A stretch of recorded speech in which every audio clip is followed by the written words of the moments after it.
Bom dia a todos. Feliz de encontrar todo mundo aqui de volta. 2 anos, caçoei 3 meses, isso? Bastante tempo, mas é uma alegria estar aqui e não podia logo de cara agradecer as pessoas, né, que mantiveram esse centro funcionando. Obviamente o Lama Sonã, essa posição aqui de poder fazer a meditação de frente para o Lama Sonã para mim é muito cara, é muito especial. Então poder ver aqui na prática de novo o Lama Sonã, que sustentou aqui o centro todo esse período, Lama. Muito obrigado, do fundo do coração mesmo. Acho que sem a presença do Lama aqui, as coisas teriam sido ainda mais difíceis do que foram, né, Lama? Então, muito obrigado mesmo por ter perseverado aqui com o centro, com as atividades, o senhor fazendo as práticas, transmitindo para todas as pessoas. Obrigado mesmo do fundo do coração, viu, Lama? Agradecer também o Luiz. A gente tem visto aqui o trabalho dele incansável. Luiz, muito obrigado, viu? O centro ganhou muito aqui com a tua presença, não só como praticante aqui da Sangha, mas como uma figura querida, uma pessoa que se importa com o centro e um amigo. Já tive na casa do Luiz, lá em Belém, há uns 15 anos atrás, né, Luiz? E fui muito bem recebido lá. E agora me sinto muito bem recebido também por você aqui, viu, Luiz? Pela maneira como você tem cuidado do centro, tá? Muito obrigado mesmo ao Cássio, a todo o pessoal do conselho, a Vanessa, enfim, ao Charles, que está cuidando da transmissão aí online, toda essa equipe que foi capaz de sustentar as atividades do centro esse período. A postura do KPG foi muito responsável. Desde o início, a gente não quis colocar a vida de ninguém em risco, e foi, acho que, a postura mais correta a ser adotada. Hoje a gente volta com segurança. A primeira coisa que eu fiz aqui foi receber um abração da Doroteia, sem constrangimento. Pode abraçar? Pode. A gente não teve que ter esse tipo de preocupação, porque a hora de ficar em casa era a hora de ficar em casa, cuidar não só das nossas vidas, mas das vidas das pessoas que estavam em risco na pandemia. E a hora de voltar com entusiasmo, com alegria, de poder fazer aquilo que a gente sempre fez aqui. Na hora que a gente vai meditar, não é que a gente não tem que esvaziar a mente de pensamentos. A gente simplesmente vai ver com mais clareza toda aquela atividade mental que naturalmente se manifesta, né? Então, quando eu estava começando a fazer meditação, me veio um insightzinho rápido de uma sensação parecida com a sensação de quando eu fiz o retiro de 3 anos. Assim, as pessoas falam, você ficou 3 anos e 4 meses em retiro, quanto tempo levou isso, né? E é engraçado porque a relação de tempo muda. É interessante. E a sensação que eu tinha quando acabou o retiro é que tinha passado um dia. É verdade, viu, Luiz? É assim, tinha passado um dia. E a sensação de estar aqui meditando e olhando para o Lama Sonã parece que foi um dia também. Dada assim, a intensidade assim, né, da prática, da experiência que a gente costuma ter. Então, assim, por mais que tenham passado 2 anos e 3 meses, eu tenho a impressão, porque eu costumo dar os ensinamentos de março, junho, agosto e outubro. Depois de março, a gente teve de 2020, a gente teve atividade, e começou em abril o lockdown. Então, assim, eu estava aqui antes da pandemia, né? Eu tinha acabado de voltar da Itália, gente, no início da pandemia, e eu voltei super resfriado, e daí por diante estava achando que eu era o primeiro brasileiro com Covid, estou falando sério. Não fui lá para o hospital, lá no final da Zanorte, isolaram o andar, porque eu falei, eu estou gripado, mas tudo bem. Então eu falei, mas eu acabei de voltar da Itália, fui visitar minha irmã lá, né, que mora lá. bloquearam o andar, fizeram os exames. Não era nada. Mas 2 anos e 3 meses, né? E a sensação de que, vendo a carinha de todos vocês, da Camila e tal, é incrível como a experiência, com o tempo, ela aos poucos vai se tornando um pouco mais leve, assim, com a prática. Essas coisas que parecem muito engessadas e tal, elas vão se transformando de certa forma. Então, a sensação de que passou de um domingo para outro ao estar aqui com vocês. Claro que aconteceu muita coisa, mas ao mesmo tempo, fiquem atentos a essa experiência com o tempo. Ela é muito particular, assim. Então, me sinto aqui de um final de semana para outro, vim encontrar vocês com muita alegria, com muita gratidão também pelos ensinamentos que o Kalu Rinpoche proporcionou para a gente durante o retiro. O texto que a gente está estudando aqui é uma coisa que eu falo, já falei para vocês quando estava dando ensinamento lá de casa. Esse texto, Kietzô, de Criação e Completude, do Jamgon Kongtrul, foi um texto ensinado pelo Kalu Rinpoche para a nossa Sangha aqui do Brasil durante a pandemia.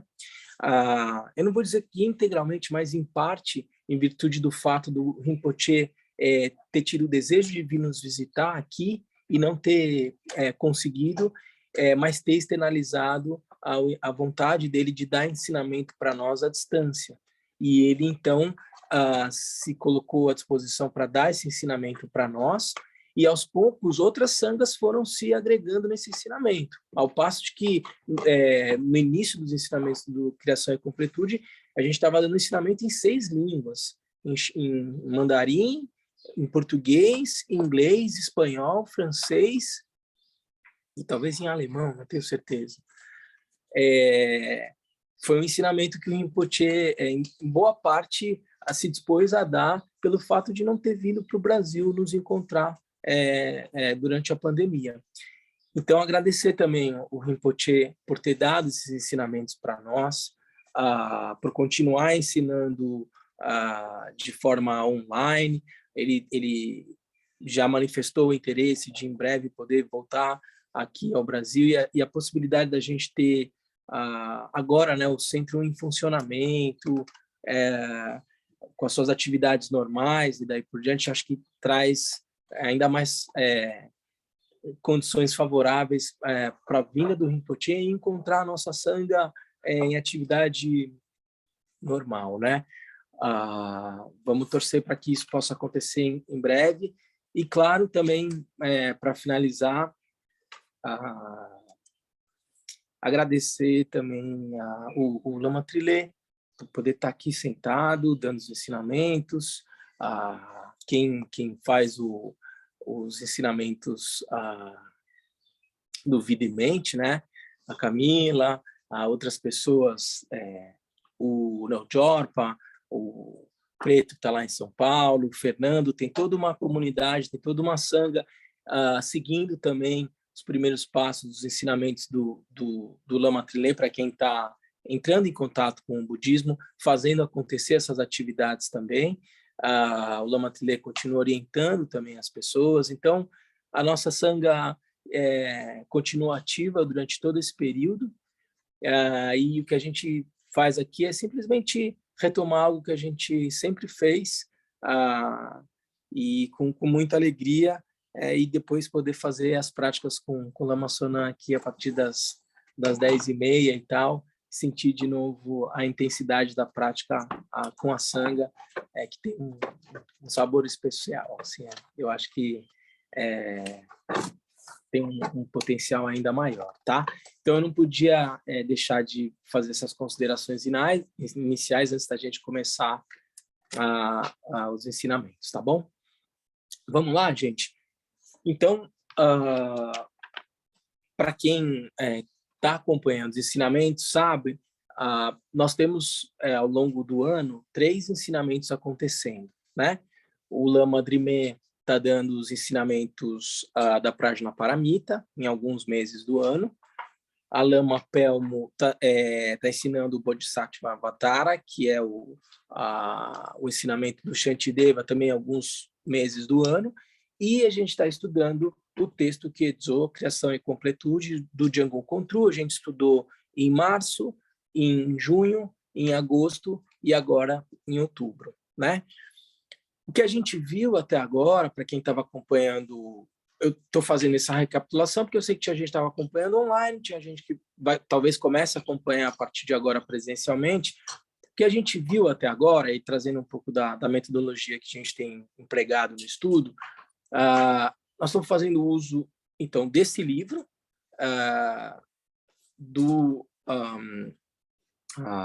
que são ensinamentos que o Trango Rinpoche deu sobre o texto Khedzo, de Criação e Completude, né? Então, a gente usa aqui o texto raiz do Jamgon Kongtrul. A gente estudou, no primeiro mês, a introdução da Sarah Harding, que é uma praticante contemporânea do Lama Trillet, francesa ou americana? Não sei agora, certo.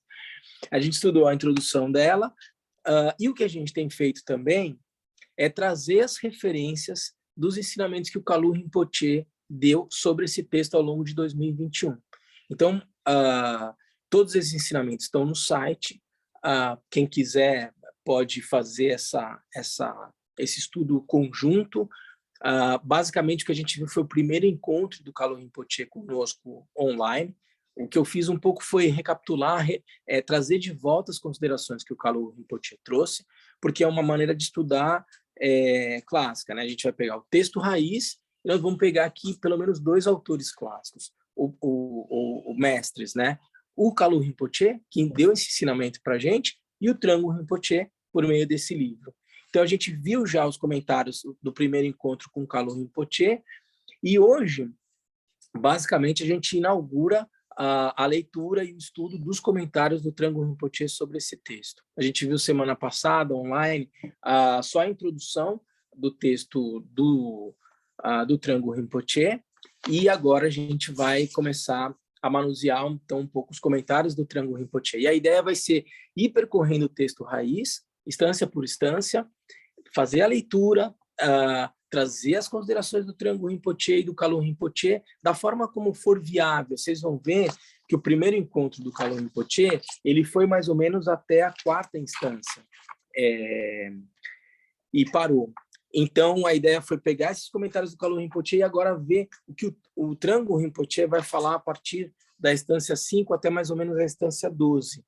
E assim a gente vai conjugando os comentários dos mestres, tá bom? Então, vamos lá. O que eu já fiz semana passada foi ler essa instância 5, que ela é bem comprida. E aí eu vou trazer, então, os comentários do Trango Rinpoche. A gente tem, Cássio, esse texto em PDF, o texto... Acho que a gente tem, inclusive disponibilizou no grupo, né? Para quem quiser, a gente tem aquele grupo do WhatsApp, que foi o grupo criado para organizar os ensinamentos do Kalu Rinpoche. Primeiro, ele chamava Criação e Completude, o grupo passou a ser estudos com Kalu Rinpoche, e lá a gente tem esses PDFs, talvez a gente possa também disponibilizar aqui, para vocês poderem acompanhar e fazer a leitura junto desse texto raiz. Mas eu vou ler aqui com vocês, então não vai ter problema. Tá? Então, vamos lá. A instância 5 do texto vai dizer o seguinte. Nós estamos aqui ainda bem numa introdução, né? Os indivíduos mais afortunados são aqueles que se desenvolveram em vidas passadas, a instância 5, que já alcançaram a plena capacidade da devoção e que nascem como grandes seres superiores. Para eles, ainda que não sigam as etapas da prática, a percepção da verdadeira natureza da realidade, o Dharmata, é possível. Então, ele está fazendo referência, como eu falei para vocês na semana passada, aos grandes seres que, num primeiro contato com o Dharma, muito provavelmente, automaticamente já se reconectam com a essência do ensinamento e ainda que não tenham percorrido todo o caminho de um praticante convencional, imediatamente já conseguem alcançar a compreensão última dos ensinamentos, né? Já conseguem entrar em contato com a natureza da mente e daí por diante. Para esses grandes seres, esse percurso convencional, sobre o qual a gente vai falar aqui na instância 5, ele é praticamente dispensável, né? Para os demais, não. Que percurso é esse que a gente vai ver aqui? Algo que o Lama Trillet falava muito e que o texto aqui traz com profundidade, que é o percurso do estudo, reflexão e prática. To Sam Gom. To Sam Gom. Esse percurso, digamos, ele é o meio pelo qual eu asseguro uma correta, um correto caminho para a verdadeira compreensão do Dharma. A gente vai ver em detalhe aqui.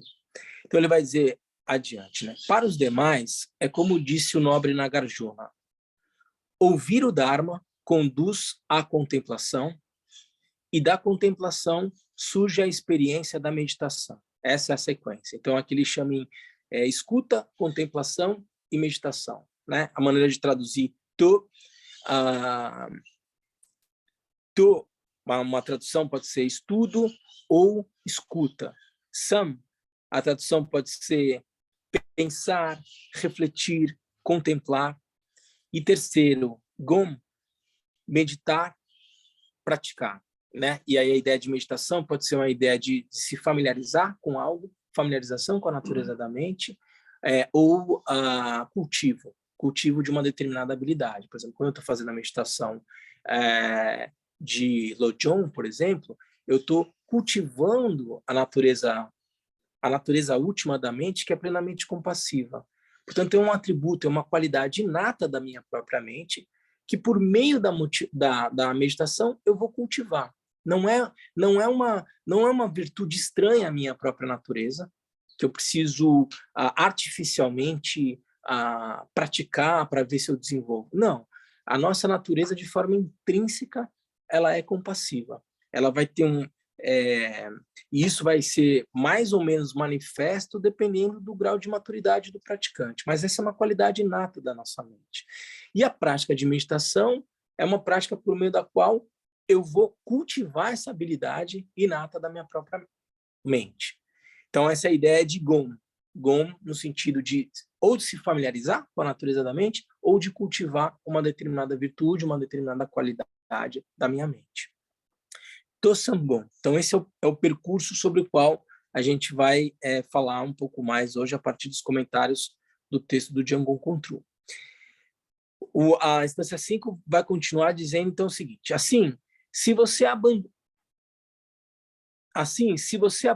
a distração e for continuamente diligente, primeiramente, a inteligência que surge da escuta conduzirá à compreensão das características gerais dos fenômenos da existência cíclica, samsara, e sua transcendência nirvana. Então vamos parar aqui na instância, porque aqui ele está dando o comentário do que é a prática da escuta ou do estudo. Ele está dizendo o seguinte: se você abandonar a distração e for continuamente diligente, primeiramente a inteligência que surge da escuta conduzirá à compreensão das características gerais do samsara e do nirvana, por meio do estudo ou da escuta. O que o Trungpa Rinpoche vai falar, então, a respeito dessa primeira parte? O Trungpa Rinpoche ele vai pegar essas 12 primeiras instâncias, basicamente das 5 a 12, e vai apresentar de uma maneira muito didática e características dos tibetanos a partir de classificações. Porque quando você pega um texto como esse do Jamgon Kongtrul, sobre o qual a gente já falou muito na introdução, assim, é um texto extremamente precioso, porque ele vai trazer a essência das características do budismo vajrayana, do budismo tibetano. Quando a gente está falando da fase da prática de criação e completude, invariavelmente a gente associa com a prática da divindade. a prática de criação, então a prática de desenvolvimento. Quando eu estou fazendo a prática de Chirenzi, eu vou fazer a recitação e vou começar a dizer sobre a minha cabeça, a de todos os seres que preenchem o espaço, sobre um lótus branco e uma luz, Tassila Barik, que se transforma no Supremo dos Nobres, Chirenzi, branco, luminoso, irradia a luz de 5 cores. Essa é a fase de desenvolvimento que eu estou fazendo na recitação, é descrever a visualização que eu vou fazer de Chirenzi. Chirenzi como expressão manifesta da compaixão. Invariavelmente, eu associo, então, essa como sendo a etapa de criação da prática do budismo vajrayana, e no momento em que eu faço a dissolução, então eu visualizo Chirenzi no alto da minha cabeça, depois ele vai irradiar luzes, todos os seres vão se transformar em Chirenzi, inclusive eu vou fazer a acumulação de mantra, para ir me familiarizando com a minha própria natureza compassiva, por meio dos meios, seguindo os meios hábeis do budismo vajrayana. Então, dissolvendo a apreensão egocêntrica a partir dessa impressão que eu tenho do meu corpo, das coisas que eu acredito, que eu gosto e não gosto, e dissolvendo essa apreensão egocêntrica e me identificando com a natureza pura da minha mente, que é plenamente compassiva e que ganha expressão manifesta de Chirenzi. Então, eu vou cultivando esse tipo de habilidade até o momento em que eu dissolvo essa visualização e a própria autovisualização para permanecer no quê? No estado natural da mente. Mente essa que é insubstancial e mente essa que é lúcida, capaz de conhecer. E a partir da qual tudo se manifesta, né? Veja, eu conheço a realidade a partir dessas faculdades sensoriais que se manifestam na minha mente. Consciência visual, auditiva, tátil, gustativa. Essa mente é dinâmica. Ela possui essa capacidade de manifestação. E uma capacidade de conhecer tudo aquilo que nela se manifesta. Então, quando eu faço a dissolução, simplesmente eu vou me familiarizar com a natureza da mente. Cultivar essa habilidade de conhecer tudo aquilo que nela se manifesta. Isso, invariavelmente, a gente associa à fase de conclusão ou de completude.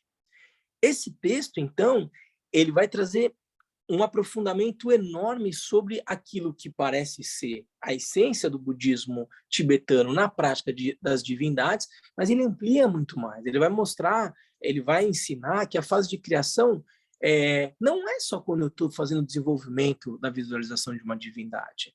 Quando eu estou fazendo uma prática de Shimen em geral, quando eu estou cultivando alguma habilidade relacionada à prática de generosidade, daí por diante, isso também não deixa de ser uma fase de criação.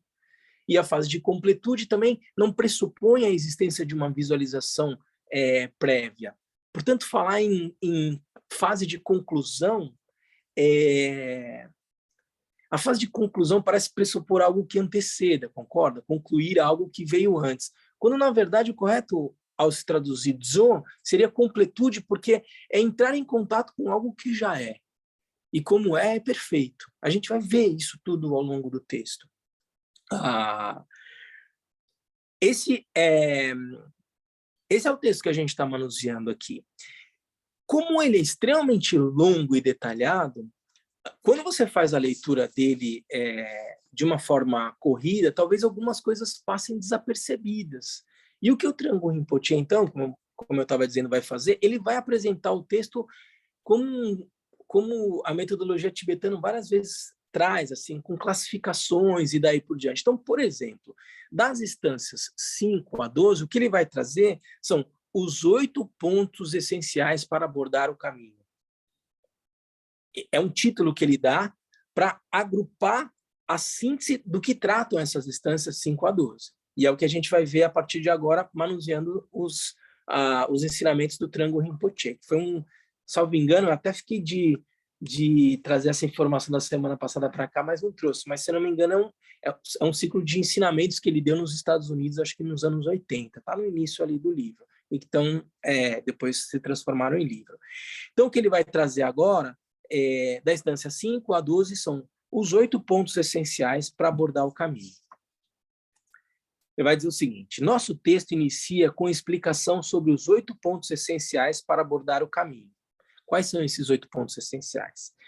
Adquirir certeza no Dharma, compreensão do que é o Dharma, visão, meditação e fruição,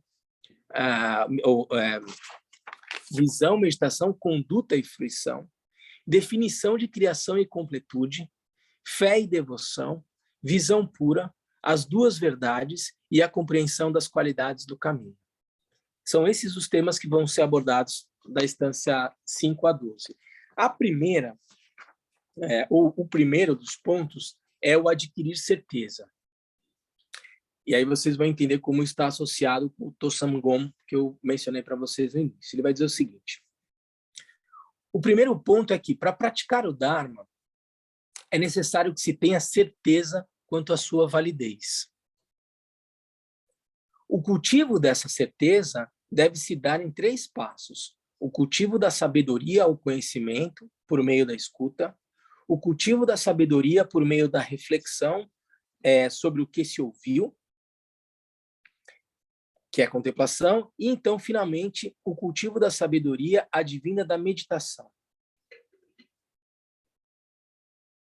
Então, uma coisa que é fundamental e que eu mencionei para vocês: quando a gente está fazendo a prática de Tara, se você pegar os comentários da prática de Tara, ou mesmo no texto, a prática vai falar que Tara é a liberadora dos 8 medos, ou dos 16 medos, e daí por diante, né?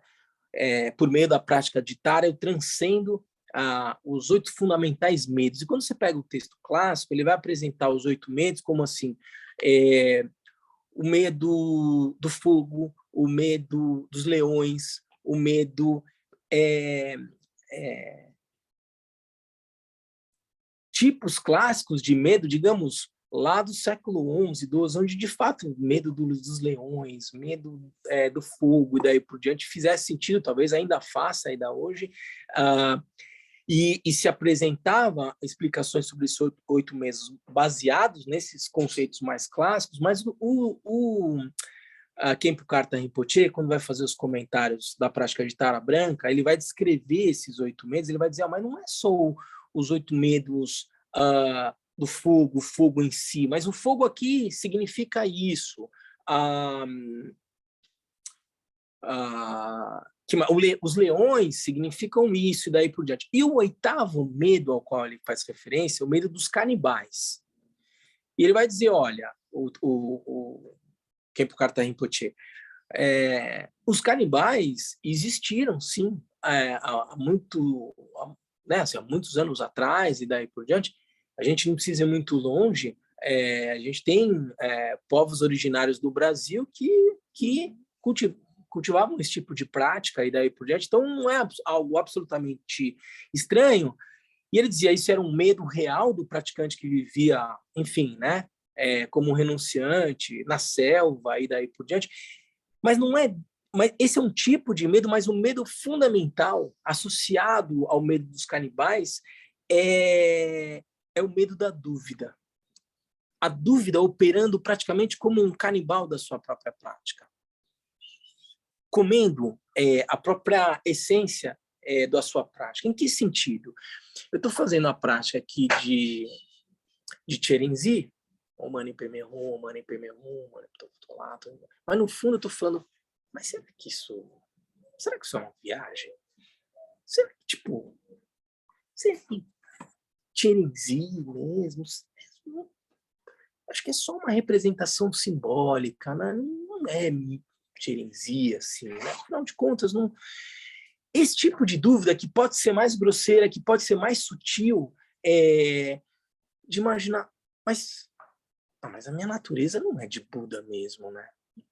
Talvez do Lama Sunan, talvez do Kalon, mas a minha e o Buda, não, eles falam isso para... Esse tipo de dúvida, ele elimina a tua prática, porque ele limita o potencial ilimitado da sua mente. Veja, se eu sou capaz de imaginar agora a Torre Eiffel na minha mente, percebe o quão ilimitado é esse potencial? Assim, eu sou capaz de trazer aquilo que eu quiser para a mente. Os grandes mestres realizados são capazes de coisas extremamente prodigiosas, e daí por diante. A natureza deles não é diferente da minha. Mas quando eu passo a acreditar que o meu potencial é limitado, de fato aquilo vai se realizar com um limite na medida da minha crença limitante de que meu potencial é limitado. Porque o potencial de uma mente plenamente desperta é absolutamente ilimitado. Mas eu estou dizendo isso para vocês. E vocês podem dizer, puxa, é bonito, né, o que o Lama está dizendo e daí por diante. Mas é de fato a certeza de que isso, de fato, é real e é possível e daí por diante, que vai assegurar o potencial máximo da sua prática. Por isso que adquirir certeza é fundamental para o praticante. E aí o Trango Rinpoche vai trazer o seguinte, bom, mas como é que eu adquiro essa certeza? Como é que eu me torno um praticante não devocional e daí por diante? Estudo, reflexão e prática. Tossangong. Eu vou escutar esses ensinamentos. O Lama disse que é isso. Tal. Mas eu tenho que colocar isso em xeque. Eu tenho que questionar, eu tenho que investigar, eu tenho que saber se é assim mesmo ou não. Porque a afirmação que eu estou fazendo aqui, ela é muito grave, gente. Estou dizendo que todos os seres possuem a natureza de Buda. Estou dizendo que o potencial da mente é ilimitado. Essa é uma afirmação que, se tomada na sua dimensão plena, ela transgride tudo aquilo que a gente imagina de realidade. Ela é a coisa mais revolucionária que você possa imaginar. Ela coloca essa realidade que a gente está acostumado de ponta cabeça. Se você for a fundo nisso, ela é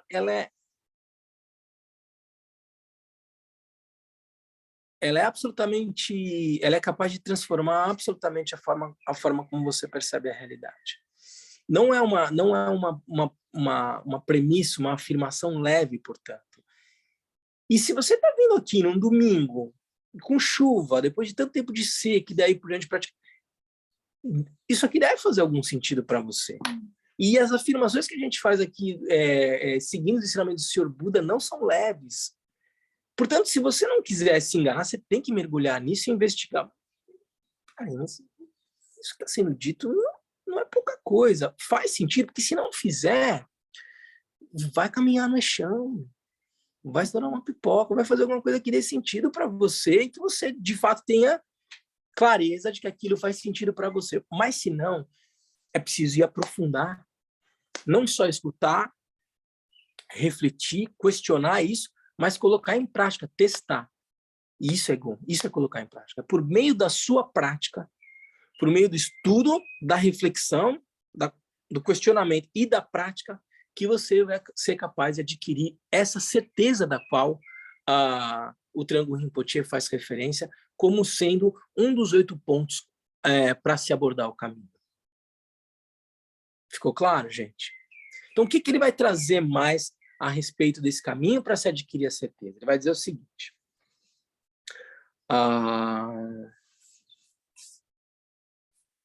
Então, né, como dizia o texto raiz, o texto raiz começa dizendo algumas pessoas que têm uma conexão com o Dharma muito profunda, grandes seres, não precisam de Tossangong, não precisam de estudo, reflexão em prática.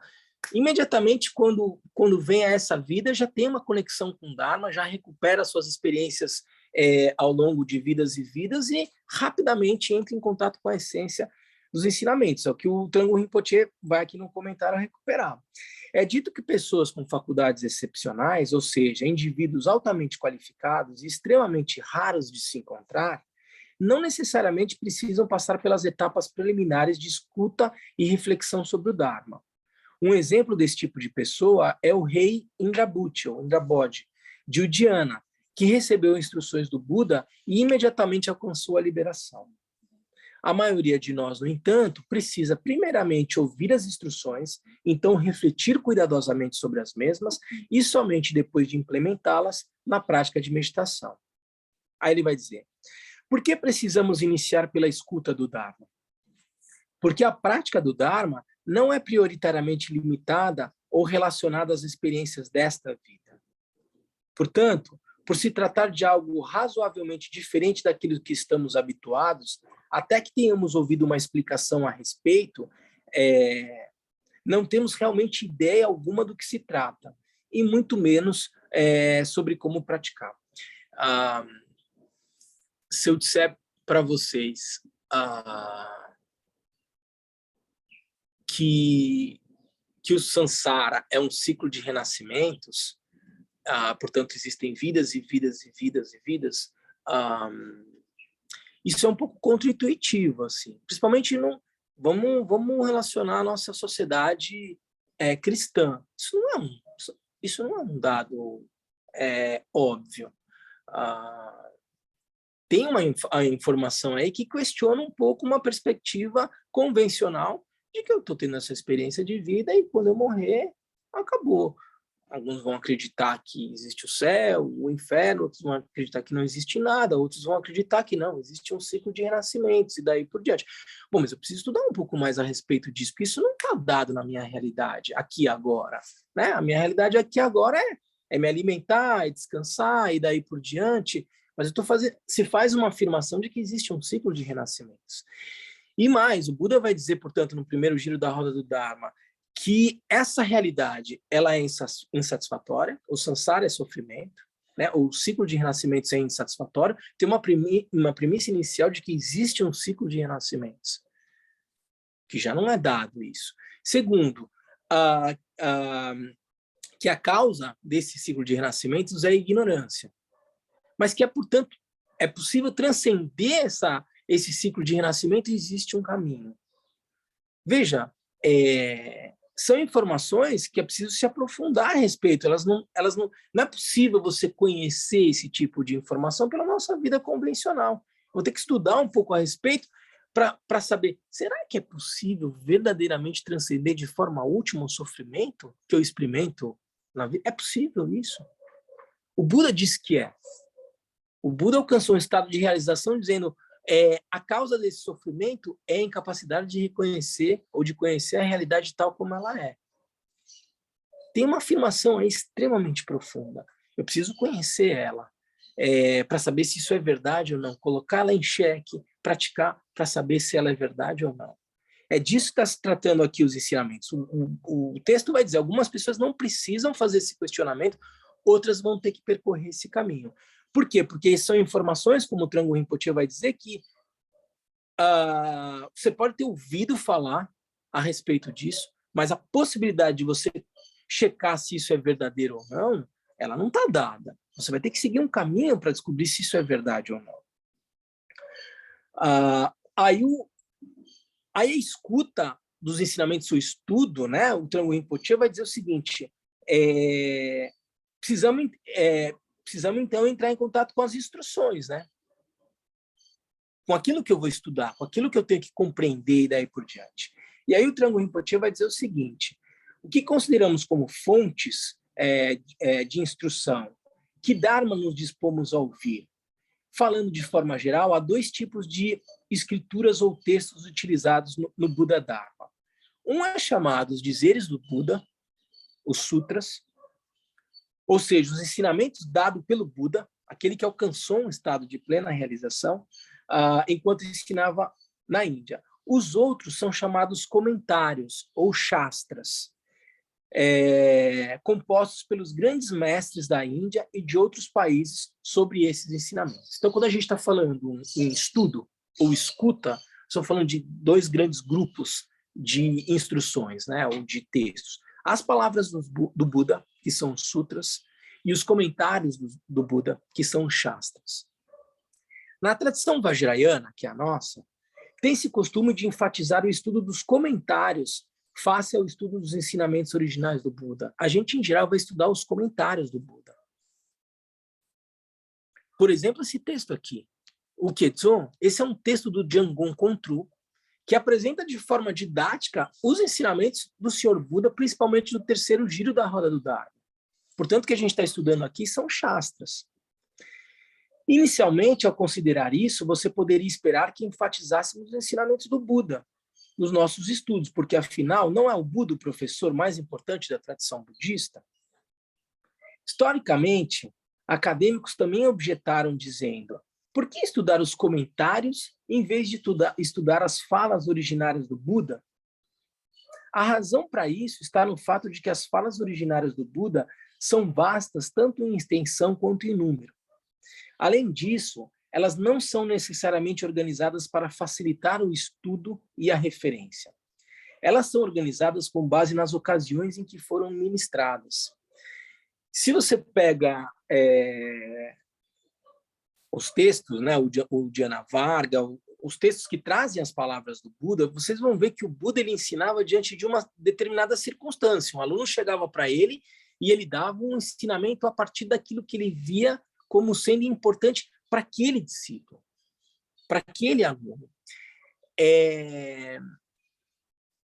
Vou fazer uma comparação meio grosseira, mas vocês vão entender. Assim. Por exemplo, quem estuda a psicanálise, pega os textos do Lacan e vai ver que todos os seminários do Lacan são ensinamentos que ele deu ao longo de um percurso de anos na universidade para os seus alunos. O Lacan escreveu 1 ou 2 livros, ele não parou para sentar e didaticamente escrever um texto, pensando na dificuldade dos alunos, pensando no início, meio e fim, daí por diante. Ele sai falando de uma maneira que fazia sentido para um ciclo de ensinamentos que estavam sendo gravados ao longo de um ciclo de 10 anos. Quando você pega os textos do Lacan para ler, eles são extremamente difíceis de entender, porque você não tem aquele contexto da época. Não há uma didática pensada para os seminários organizados do Lacan. O que são gravações, e você precisa imaginar que contexto era aquele, e daí por diante, ao que ele estava fazendo referência, sendo que você não tem a linguagem corporal, e daí por diante da época. É difícil você estudar um texto como esse. Os ensinamentos do Buda, da mesma forma, assim, você precisa contextualizar quando ele está dando um ensinamento específico para uma pessoa que está com esse tipo de dificuldade e para um outro contexto, e daí por diante. Os comentários, os grandes mestres que vieram depois, eles passam a organizar os ensinamentos do Senhor Buda de uma forma muito mais didática. Pegam os textos Lanhin, que a gente estuda, do Gampopa, do Patrul Rinpoche e daí por diante. Lanhin significa a forma de apresentar os ensinamentos por meio de um caminho, pensando nos praticantes iniciantes, nos praticantes intermediários, nos praticantes avançados e daí por diante. Portanto, a forma de você abordar os ensinamentos do Senhor Buda se torna muito mais fácil quando você pega os comentários e não vai direto nos ensinamentos originários. Porque às vezes falta contexto, ou até a capacidade de compreender por que o Buda está dizendo isso nesse momento e em outro momento está dizendo outra coisa e daí por diante. Vejam, o primeiro giro da roda do Dharma, do Senhor Buda, ele vai falar que a causa do sofrimento é a ignorância. No segundo giro da roda do Dharma, o Buda vai dizer que não há caminho, nem ignorância, não há nem forma, nem som, nem odor. Você vai dizer, mas como assim? O Buda diz uma coisa uma hora e uma... Veja, pode parecer muito contraditório. Portanto, a maneira de você fazer a primeira parte desse caminho, que é de estudo ou escuta a partir dos shastras, pode ser a forma mais acessível para nós. E é isso que a gente faz quando a gente estuda o texto do Jamgon Kongtrul, que é um texto de comentário de um grande mestre do século XIX, que é o Jamgon Kongtrul. Então, ele vai dizer: os ensinamentos do Buda são categorizados principalmente quanto ao seu sentido. Ele pode ser provisório ou definitivo, relativo ou absoluto. Simplesmente por meio do estudo desses textos originais em si, é quase impossível que um iniciante consiga determinar quais declarações são provisórias e quais são definitivas. Quando o Buda está trazendo um ensinamento sobre verdade relativa e verdade última, né? Por outro lado, os comentários diferenciam claramente as declarações provisórias e as declarações definitivas do Buda, para facilitar a referência, reúnem ensinamentos semelhantes, ou os que precisam ser utilizados em conjunto, explicam as sutilezas ou significados ocultos dos ensinamentos do Buda e resumem tópicos expostos de forma particularmente longa que poderiam ser compreendidos como uma explicação mais breve. Tem alguns textos com as palavras do Buda que são muito repetitivos, assim, às vezes você acaba se perdendo, mas o que ele está querendo dizer aqui? Porque é muito longo. Em resumo, é realmente por meio dos comentários que acessamos os ensinamentos do Buda. Então, isso parece óbvio, gente, mas como a gente está pegando um texto aqui desde o início, é importante esclarecer Por que a gente está pegando um comentário aqui para estudar, para ir aprofundar nos ensinamentos do Sr. Buda? Esse texto que a gente vê aqui do Keizo é um comentário, e o Trungpa Rinpoche está justificando o porquê disso. Há dois tipos principais de comentários aos ensinamentos do Buda. Alguns consistem em explicações elaboradas, que fazem uso de uma boa dose de raciocínio lógico e que têm como intuito servirem de guias para a aquisição de um conhecimento enorme sobre os ensinamentos. Se você pegar, por exemplo, a abordagem Gelupa, eles usam o método escolástico deles usa assim, debates lógicos e daí por diante, um pouco para desconstruir uma mente muito racional, muito lógica, para te deixar em condições de entrar em contato com a própria essência da mente. E esse é um tipo de comentários ou de textos que são possíveis de ser estudados a partir de uma determinada metodologia. Outros comentários, o Trungpa Rinpoche vai dizer, não fazem uso de apresentações lógicas elaboradas, mas são guias razoavelmente diretos sobre como praticar os ensinamentos do Buda. Estes tendem a incluir referências às declarações do Buda e também se referem bastante às experiências apresentadas nesses textos com instruções práticas. São principalmente esses que enfatizamos no nosso estudo. E o Keizo é um típico texto dessa natureza, tá bom? No contexto desses textos que contêm instruções práticas, mais uma vez, há duas classes dos mesmos, né? Essa coisa bem metodológica de classificações aqui. Alguns desses textos consistem em explicações elaboradas sobre os métodos de prática e algumas consistem em declarações bastante breves e incisivas sobre a essência da prática. Estes últimos tendem a estar no formato de cantos em sânscrito. São chamados de doha. Então, os cantos champa, por exemplo, que a gente já estudou aqui, os cantos do Khyumpu Neljor, do Mochopa, do Maitripa, que estão, inclusive, no nosso site, são dohas. São ensinamentos dados por grandes mestres, praticamente descrevendo a natureza da mente. E, às vezes, é difícil de você entrar em contato, porque eles são extremamente sutis e profundos. Os cantos do Milarepa são extremamente profundos, porque eles estão descrevendo a essência da prática. Esses são um tipo de ensinamentos. Outros ensinamentos eles vão ser mais didáticos, explicando como você deve fazer a prática, que é, por exemplo, esse texto que a gente está vendo aqui do Keizo. Mas isso tudo para dar o panorama geral para vocês de como pode ser essa abordagem de estudo, né? Então, ele vai trazer aqui, dentre os dohas indianos, estudamos aqueles dos Mahasiddhas indianos, tais como Tilopa e Naropa. Dentre os cantos tibetanos, estudamos aqueles dos mestres da linhagem Kagyu, especialmente do Milarepa, sejam lidos ou ouvidos, consistem na base mais importante para o estudo, né? A gente aqui faz referências aos cantos Champa, aos quais a gente já estudou aqui. Então, por meio da escuta do Dharma, você chega a uma ideia ou compreensão bastante básica quanto ao seu significado, o significado do Dharma.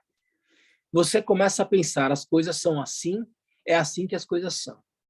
Essa compreensão é o primeiro nível de prajna, ou conhecimento. O conhecimento advindo da escuta. Mas é somente o primeiro, mas esse é somente o primeiro nível.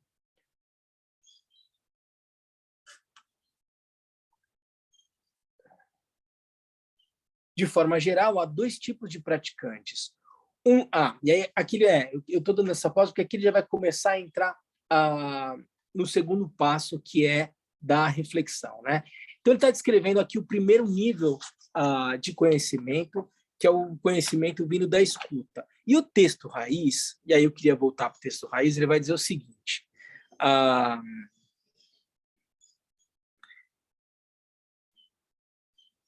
a inteligência que surge da escuta conduzirá à compreensão das características gerais dos fenômenos da existência cíclica, samsara e nirvana. Então, veja, a partir do estudo estudo mesmo, dos Shastras, por exemplo, desse texto que a gente está fazendo referência aqui do Quetzou e daí por diante, o Django Contru, no texto dele, vai dizer: isso trará condições para você compreender as características gerais dos fenômenos da existência cíclica do Sansara e Nirvana. Que características gerais dos fenômenos da existência cíclica a gente pode descrever aqui? Quando eu olho para essa vela, o estudo do Dharma vai fazer com que eu passe a compreender de forma mais geral esse fenômeno aqui, essa vela acesa. Luiz, me diz, que você, ao estudar o budismo, o que você pode me dizer dessa vela?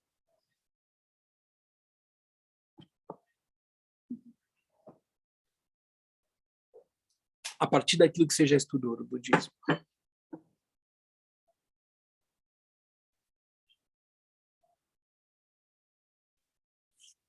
Da vela é insubstancial, né? A vela é algo insubstancial. A partir do que você diz isso?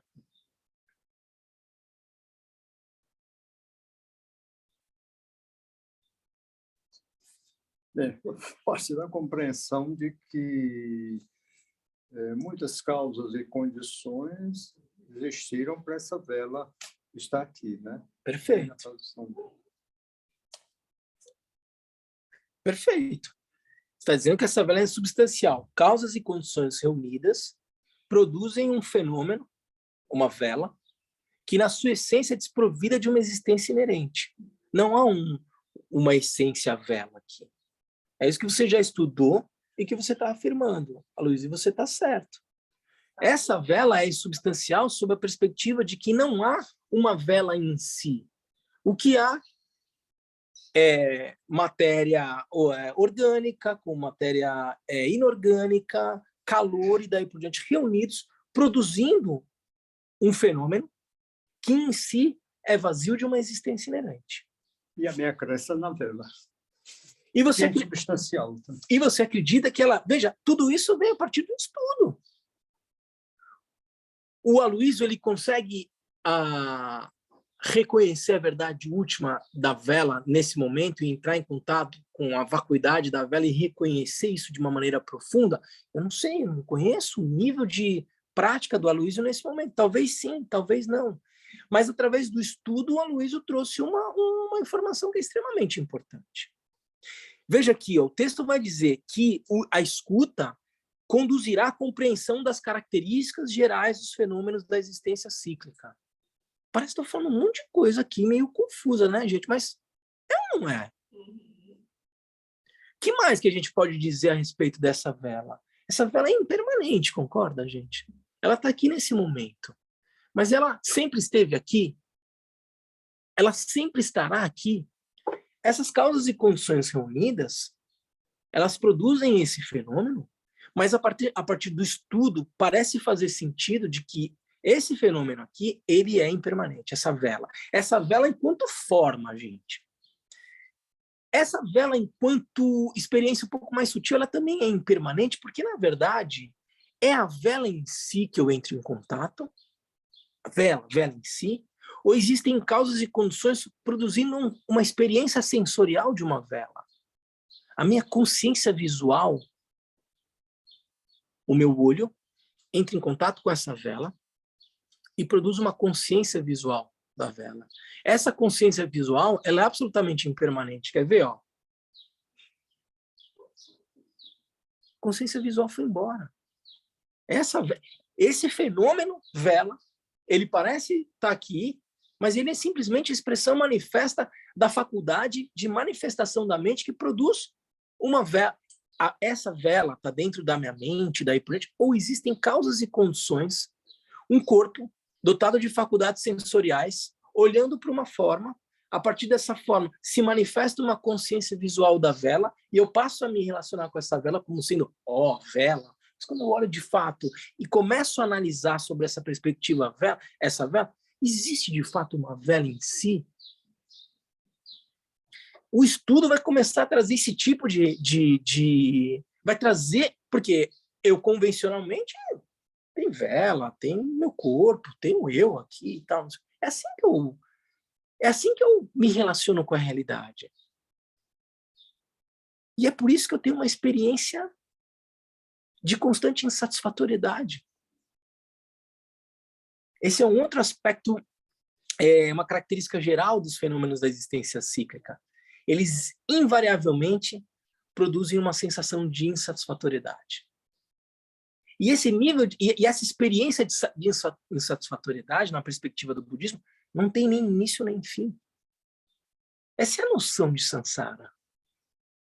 Uma experiência constante de insatisfatoriedade. Porque eu tomo como real aquilo que é absolutamente ilusório e me fixo nessa experiência. O que eu faço? Eu me fixo nessa experiência de vida. Invariavelmente eu esqueço que esse corpo, eles simplesmente são causas e condições que se reúnem, que se separam e daí por diante.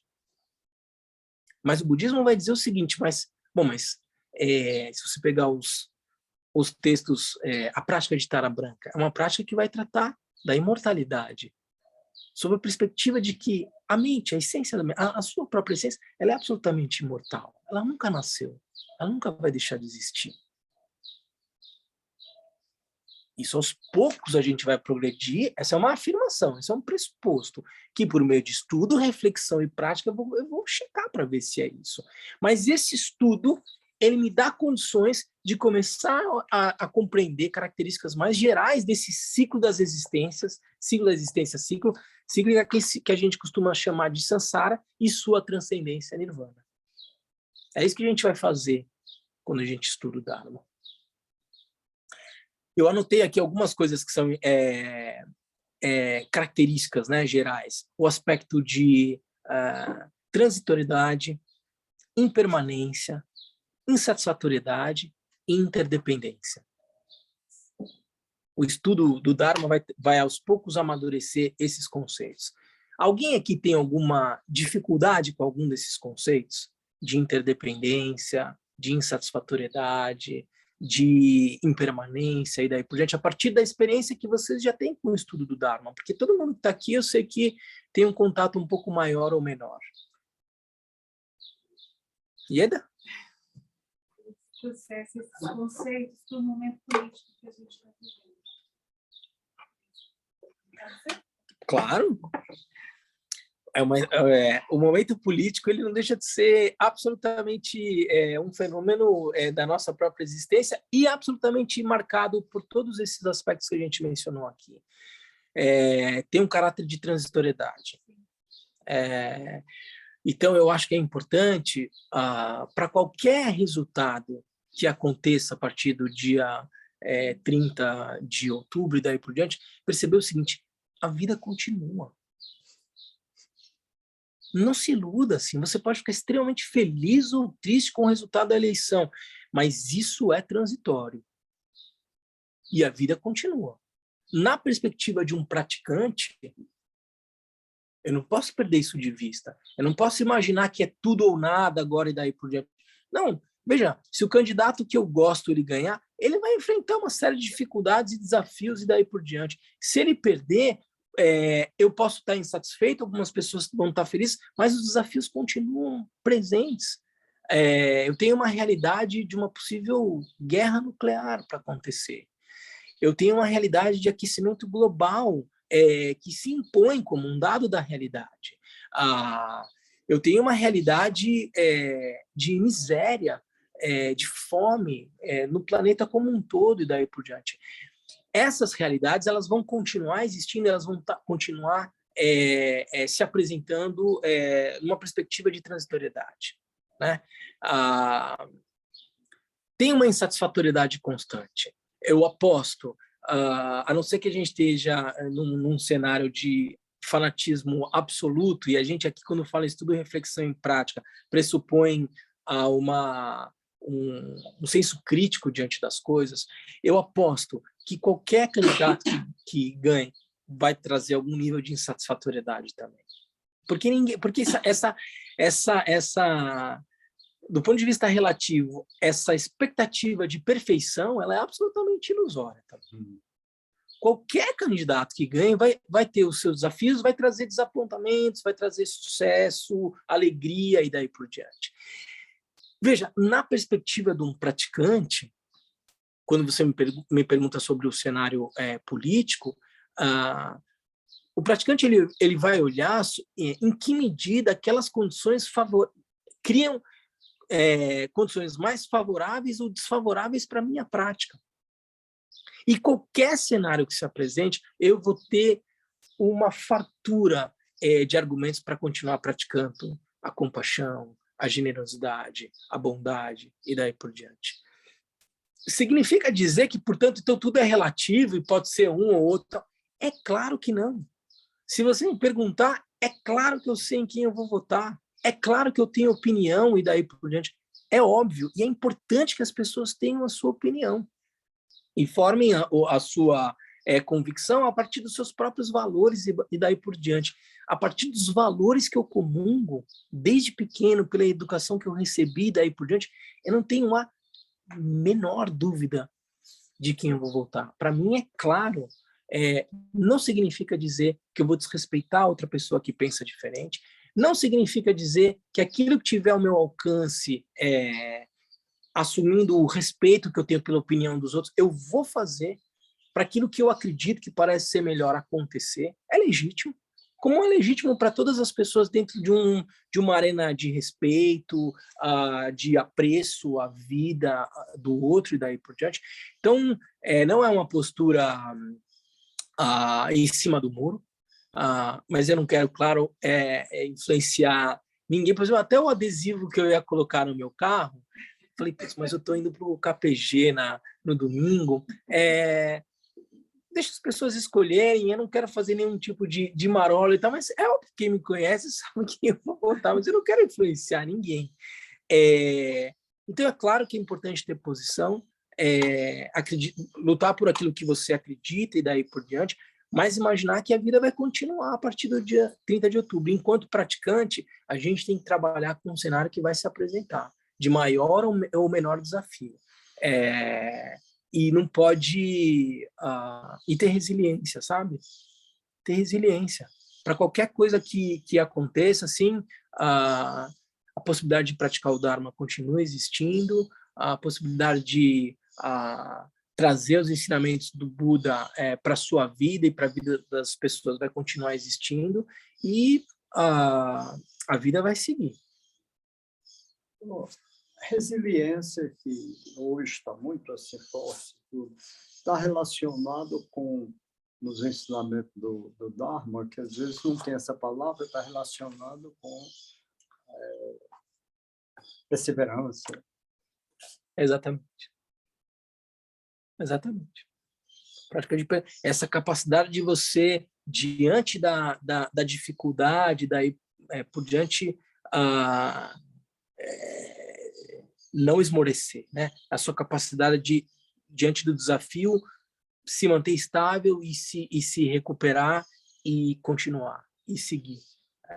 Essa é a ideia. E que é muito a quarta paramita mesmo, da diligência, da perseverança, da energia e daí por diante. É isso mesmo. Aqui de novo, Aloísio, na escuta ou no estudo, tendo uma compreensão bem estruturada da maneira de entender a nossa realidade relativa. Tem mais alguma coisa que eu queria falar a respeito disso?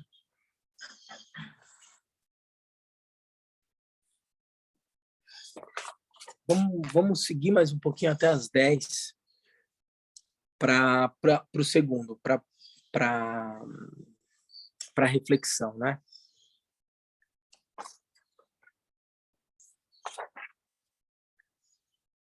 O Trango Rinpoche vai dizer o seguinte, mas esse é somente o primeiro nível. De forma geral, há 2 tipos de praticantes. Um desses tipos é o denominado seguidor da fé, que basicamente significa alguém que acredita naquilo que é dito, e simplesmente por lhe ter sido dito. O outro tipo é o seguidor do Dharma, ou alguém que não dá por certo que quer que seja com base na autoridade, independentemente de quem seja a figura de autoridade em questão, mas que tenta discernir por que foi dito o que foi dito, e qual o seu real significado. Ao adotar a segunda abordagem, de buscar o real significado de uma declaração, você transcende a sabedoria da escuta. Então, ao questionar e refletir a respeito, você sai simplesmente, digamos, da compreensão teórica dos ensinamentos e passa para a condição seguinte. Quer você estude os ensinamentos do Buda ou os comentários sobre os mesmos, os textos de instrução ou Doha, você tem em mente a pergunta: o que isso realmente significa? O que isso realmente quer me comunicar? Por que essa pessoa que escreveu ou cantou isso se expressou dessa forma? Por meio desse tipo de análise, você gera uma certeza e uma compreensão muito maior do que as que geraria ao simplesmente aceitar uma declaração sem questionar. Essa certeza maior é a chamada de conhecimento do raciocínio. Se você meditar após ter gerado esse conhecimento do raciocínio, a sua prática será, então, muito melhor, porque você saberá, de fato, como meditar. Você também compreenderá por que está meditando, por que é de benefício e por que funcionará, o que, por sua vez, te dará muito mais confiança para continuar a praticar. É principalmente por isso que a prática da meditação, aí ele já está falando em terceiro, precisa ser precedida pela prática da escuta e do raciocínio. Então, ele está explicando aqui por que a gente não entra direto em contato com os ensinamentos mais profundos sem ter essa etapa inicial da escuta e da reflexão para, então, praticar. É por meio desse caminho que você vai gerar certeza naquilo que você está fazendo. O texto raiz, ele vai dizer o seguinte: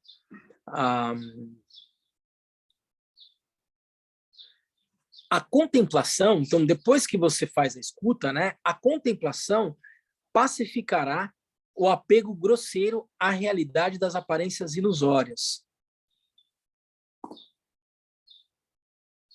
E a meditação desenvolverá a experiência direta, definitiva da natureza da mente, e assim por diante.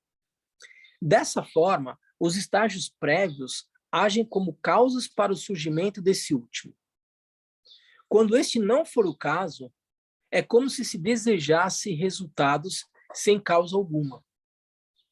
Você poderia alegar que sua acumulação, purificação e prática são as mais excelentes, lamentando as dificuldades de uma prática que seria meramente conjectural. O que ele quer dizer aqui com prática meramente conjectural? Você vai praticar, fazer acumulação de mérito e daí por diante, mas eventualmente não vai ver o resultado florescer, porque você parte de você presume que aquilo que é ensinado é verdadeiro, mas você não tem a experiência real daquilo, se é verdadeiro ou não. Portanto, não adianta uma prática de acumulação simplesmente de mérito, seja de estudo, seja da prática da generosidade e daí por diante, se você não compreende o sentido último verdadeiramente da prática. Sem essa compreensão, portanto, sem essa sabedoria, e essa sabedoria bastante associada à Prajna Paramita, né, que é uma sabedoria que surge a partir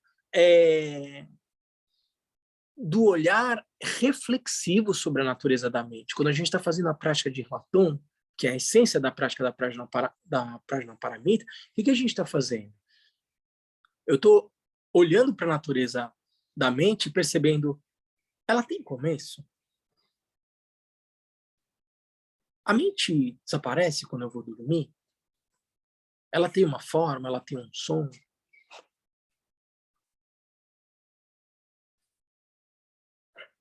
A natureza da mente muda quando surge um pensamento? E quando não tem pensamento nenhum? Há uma postura lúcida, digamos, entre aspas, de escrutínio da mente. Você olha para ela e, sem discursivamente criar um discurso mental, simplesmente faz uma investigação sutil sobre a natureza da mente. por isso que a gente às vezes traduz Sherabi como uma sabedoria discriminativa, porque você é capaz de reconhecer aquilo que é e aquilo que não é. Sem esse tipo de sabedoria, que é capaz de aprofundar de fato a natureza dos fenômenos tal como eles são, a simples acumulação de mérito pode não trazer ou não trará os frutos no seu potencial máximo, que trará se você desenvolver de verdade uma verdadeira sabedoria a partir da natureza dos fenômenos e da natureza da mente. Por isso que ele está dizendo aqui, você poderia alegar que sua acumulação, purificação e prática são as mais excelentes, lamentando as dificuldades de uma prática que seria meramente conjectural. Esse tipo de experiência não conduzirá à convicção. Sem convicção, sem essa certeza a qual o Trungpa Rinpoche fala, você permanece estagnado em dúvidas. E a dúvida é o obstáculo supremo singular. Por isso, a importância de você desenvolver certeza por meio de estudo, reflexão e prática. Porque a dúvida, como o Trungpa Rinpoche, o Khepo-Karthar Rinpoche, quando fala dos 8 medos, fala do medo fundamental, o medo principal, que é o da dúvida, que é o da incerteza. Sem superar ele, eu não avanço e não alcanço o resultado final da prática. Quando a convicção surge por meio da escuta, da contemplação e da meditação, ainda que alguém diga, essa meditação te levará ao inferno, você não se amedrontará e permanecerá extremamente confiante. E é isso que diz aqui a instância 5.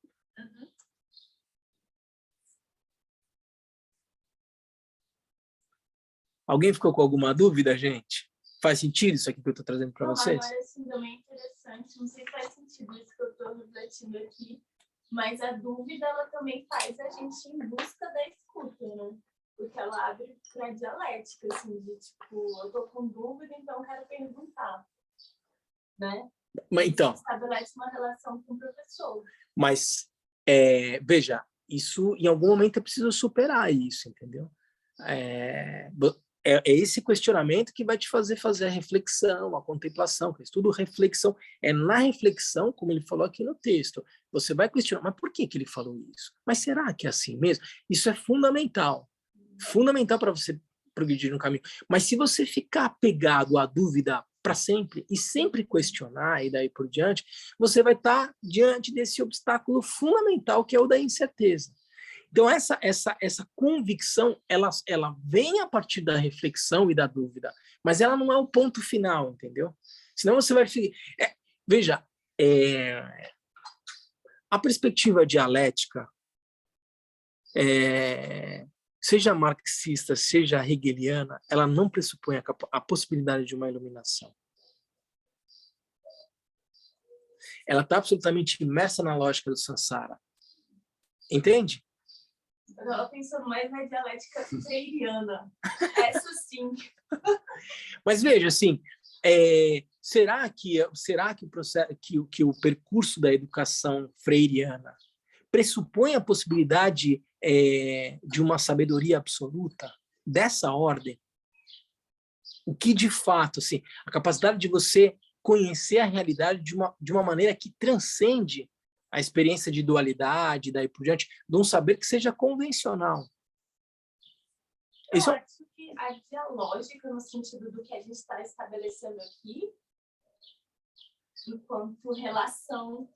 Mas como pressuposto de que, ao final, você é capaz de transcender essa experiência? Mas o tempo todo, quando eu estava ouvindo o seu ensinamento, eu estava entendendo, e eu achei muito legal que o senhor falou assim, sobre o que é isso realmente. Quando você ouve o ensinamento, você transcende a escuta perguntando sobre o que é isso realmente.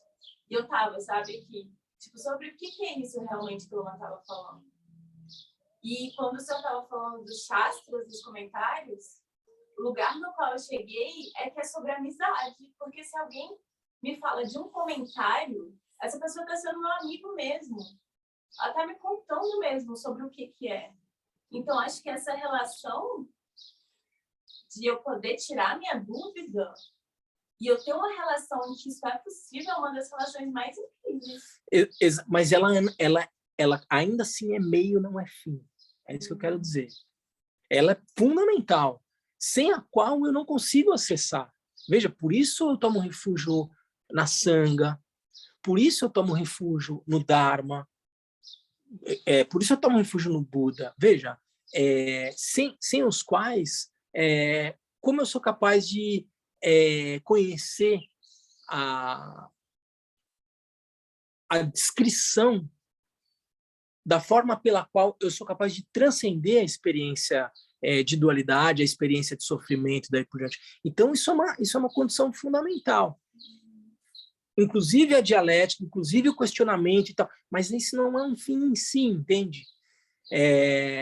Isso é um meio. A questão que se coloca no budismo é que é um pressuposto, no primeiro giro da roda do Dharma, é possível transcender essa experiência relativa de realidade.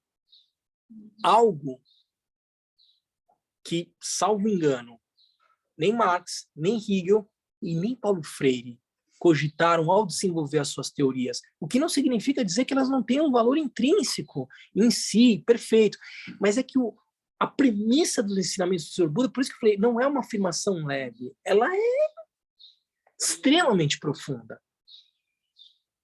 Porque ela coloca uma possibilidade que vai além de todas essas outras possibilidades que a gente descreveu aqui agora. Para nós, isso ainda é uma possibilidade. Mas será que é assim mesmo? Estude, reflita, pratique aquilo que foi ensinado, para que num determinado momento, se isso de fato florescer, você adquira algum nível de certeza. E no momento em que você passa a conhecer a realidade tal como ela é, você alcança a primeira terra de Bodhisattva. Primeiro boom. E aí você vai ter que o quê? Estabilizar a sua prática. Cultivar isso ao longo de um caminho que ainda é longo, porque ainda existem dúvidas, questionamentos, karmas acumulados e daí por diante. Você ainda não alcançou o estado de Buda, mas você já conheceu, você já teve de fato a experiência da realidade última tal como ela é. É preciso estabilizar essa prática. É nesse momento que surge a Bodhicitta última. É nesse momento que se desenvolve a capacidade de uma compaixão que é absolutamente ilimitada. Mas você ainda tem um ciclo a percorrer no caminho do Bodhisattva, até então alcançar o estado de Buda, onisciente. Estou falando de uma onisciência, livre de sofrimento. Esse é o estado de Buda. Isso que é a natureza da minha própria mente, que está, num estado de latência, pronto para desabrochar, mas eu invariavelmente repito o erro de experimentar a realidade de forma confusa e daí por diante. Esse pressuposto de alcançar uma condição, um estado de consciência onisciente, livre de sofrimento, é o objetivo último a ser alcançado. Para isso, a dialética, a reflexão, o questionamento, a investigação são fundamentais, mas não são um fim em si. Entende? Eu tenho uma colocação a fazer.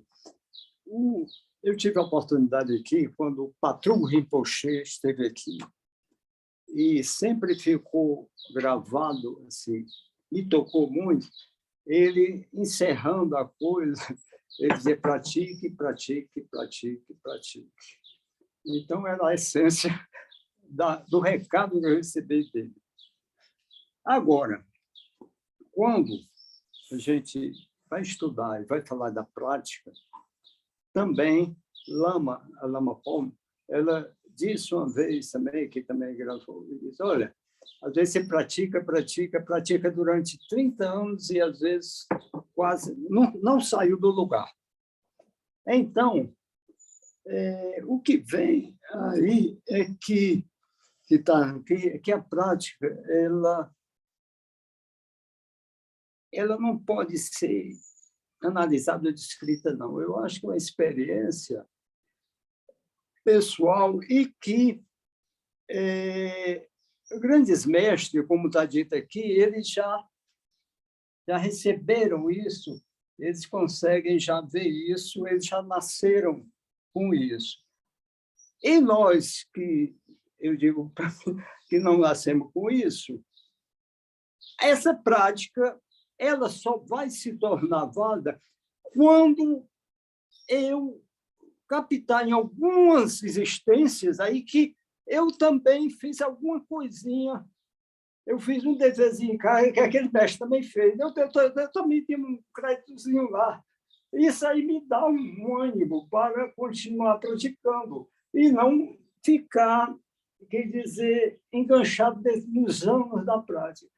Aí eu pergunto o seguinte: se é uma viagem ilusoriamente, eu saber que na minha existência eu captar isso, opa, minhas existências, vidas passadas, mesmo de opa, aí que bateu ali. Aí eu fico assim, né, com relação à prática isso. Eu acho que a prática ela pode ensejar isso, que seria uma ilusão quando a prática não for boa, mas se a prática pegar mesmo, ela pode ensejar isso. O que é que o Lama tem a dizer? Eu diria que isso é uma... É bom se isso acontecer, mas não é uma condicionante. Eu diria que a sua prática, se em algum momento ela for capaz de te fazer se reconectar com uma experiência de uma vida passada, anterior, ou mesmo na sua infância e daí por diante, isso trouxe na sua infância. Sim. Mesmo na sua infância. Porque na primeira infância você ainda tem muita memória daquilo que você viveu em outras vidas.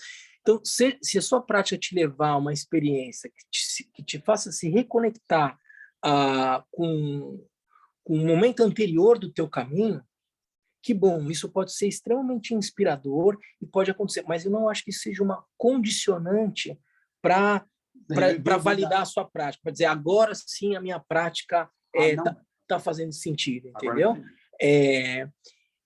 No fundo, quanto mais você... Olha, a gente começou os ensinamentos aqui hoje falando sobre isso. No fundo, quanto mais você vai avançando na prática, mais a noção de tempo colapsa. Então, não é tanto a acumulação com uma lógica matemática. Eu acumulei muito. Não é. Quanto mais um hábito, vai tornando possível você conhecer aquilo que já é. Pensa nisso. Entendi.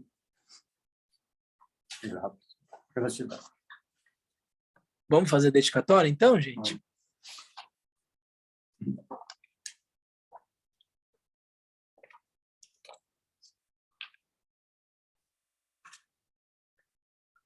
Graças a essa virtude, tendo realizado rapidamente uma mudra, possa eu conduzir a esse estado todos os seres sem exceção. Pela graça do Buda, que obteve os 3 corpos, pela graça da imutável verdade do Dharma em si, pela graça da infalível aspiração da Sangha, possa essa súplica de dedicatória realizar-se tal como ela é.